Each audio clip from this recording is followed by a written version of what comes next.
बिस्मिल्लाहिर्रहमानिर्रहीम। अस्सलाम वालेकुम। Welcome to home cooking. आज मैं बना रही हूँ बीफ के शामी कबाब। इसके लिए हमें जो चीज़ें चाहिए, आधा किलो मैंने बीफ लिया था बोनलेस। 200 ग्राम चने की दाल है, इसको मैंने भिगो दिया था। 1 टीस्पून अदरक पेस्ट, 4 से 5 लहसुन के जवे, एक छोटा प्याज, 2 हरी मिर्चें, ये हरा धनिया 2 टेबल स्पून, ये एंड पे डालेंगे। 2 स्टिक दालचीनी की, 2 ये तेज़पात, 5 से 6 साबुत मिर्ची हैं ये, 2 बड़ी इलायची, हाफ टी स्पून लौंग, 1 टीस्पून काली मिर्च, 1 टीस्पून ज़ीरा, 1 टीस्पून सूखा धनिया, 1 टीस्पून सॉल्ट, 1 टीस्पून लाल मिर्च पाउडर, हाफ टी स्पून हल्दी। तो चलिए स्टार्ट करते हैं। कुकर में मैं सबसे पहले मैं बीफ डाल दूंगी। इसके साथ ही ये सारे मसाले मैं इसमें ऐड कर दूंगी।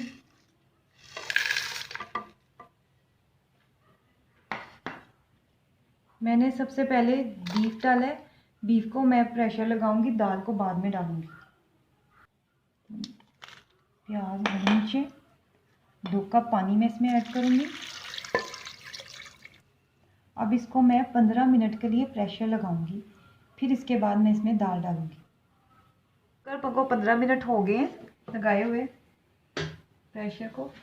ये देखिए, ये हमारा गोश्त हो गया। अब इसके अंदर मैं दाल डाल दूंगी इसको। अब मैं इसके अंदर मज़ीद पानी डालूंगी, 1 कप।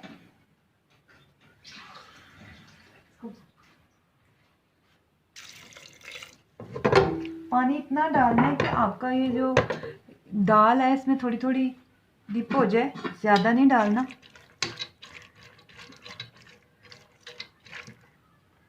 ये 1 कप मैंने डाला है, मुझे थोड़ा कम लग रहा है, मैं आधा कप और डालूंगी ताकि जो है ना थोड़ी सी डिप हो जाए।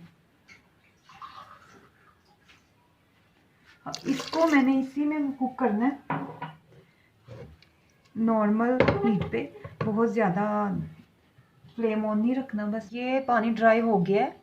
मैंने 10 मिनट प्रेशर लगाया था, 1.5 कप पानी डाला था।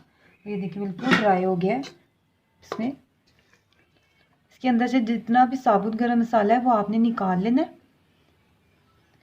निकाल के तो इसको, इस दाल इतनी देखें गल चुकी है कि इसको हमें चॉप नहीं करना। हमने चॉप करेंगे तो ये इसका जो गोश्त का रेशा बनता है वो नहीं बनेगा।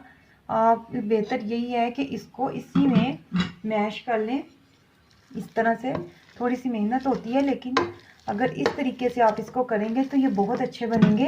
इसका गोश्त का रेशा भी अच्छा होगा और दाल हमारी इतनी गल चुकी है कि आपको जोर लगाने की या मेहनत की कोई ज़रूरत नहीं है। ये आहिस्ता आहिस्ता इस तरह से करेंगे, जो इस तरीके से बनते हैं वो ज़्यादा अच्छे बनते हैं। इस तरह से मैं इसको सबको मैश कर लूँगी। ये देखें कितना अच्छा हो रहा है। ये जो साबुत गरम मसाला है वो आप निकाल लीजिएगा। अगर काली मिर्च नहीं हो रही तो वो थोड़ी थोड़ी निकाल के आप कर सकते हैं, वैसे तो हो जाएगी इसी के अंदर। इसी तरीके से मैं ये सारा जो है ना मिक्स कर लूँगी अच्छी तरह से। ये देखें, ज़रूरी ये है कि आपकी दोनों चीज़ें अच्छी तरह से गली हों, क्योंकि चॉपर में कभी भी इसका रेशा नहीं बनेगा। ये आहिस्ता आहिस्ता से सारा मैं कर लूँगी, फिर हम इसको इसकी वो शामी कबाब बनाएंगे। दाल को मैंने अच्छी तरह से मैश कर लिया, गोश्त को और दाल को घोटा मैंने इसको लगाया है, तो ये काफ़ी हद तक हो गया। अब इसमें हरा धनिया भी डाल दिया है। अगर आपको दाल के कोई पीस नज़र आए तो उसे हाथ से भी मसल सकते हैं बनाते हुए। और काली मिर्च और जो साबुत गरम मसाला था वो मैंने निकाल दिया था, उसको मैंने अलग से थोड़ा सा कूट लिया था, लौंग वगैरह, तो क्योंकि वो घोटे में नहीं मिक्स होते। और अब मैं इसके अंदर पिसा हुआ गरम मसाला थोड़ा सा डाल रही हूँ, हाफ टी स्पून। इससे इसकी खुशबू ज़रा अच्छी आ जाती है। अब इसको मैं अच्छी तरह से मिक्स करके तो इसके जो है कबाब बनाऊंगी। इसको अगर आपको ये ड्राई लगता है तो थोड़ा सा आप इसके अंदर पानी लगा के भी कर सकते हैं, या फिर आप इसके अंदर एक अंडा भी डाल सकते हैं, क्योंकि ये रेशा कबाब हैं बीफ के, तो इसलिए ये थोड़े से ड्राई ही होते हैं। इसमें गोश्त ज़्यादा होता है और दाल कम होती है। को थोड़ा सा आपको पानी लगा के करना पड़ेगा स्मूथ।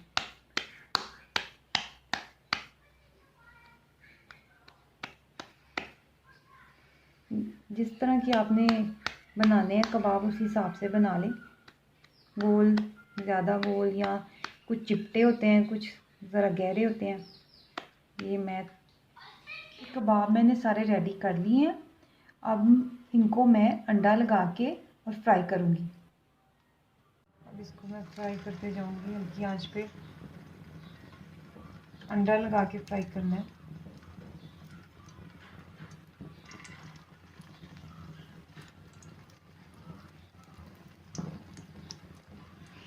तो बस इसी तरह से हमने बस कलर देना है, पके तो वही हो गए हैं।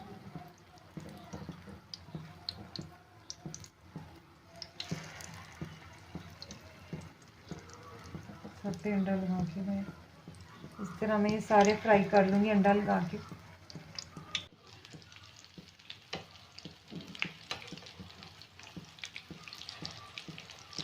इनको मैं सबको टर्न कर लूँगी। हो गया, बस इतना ही कलर चाहिए।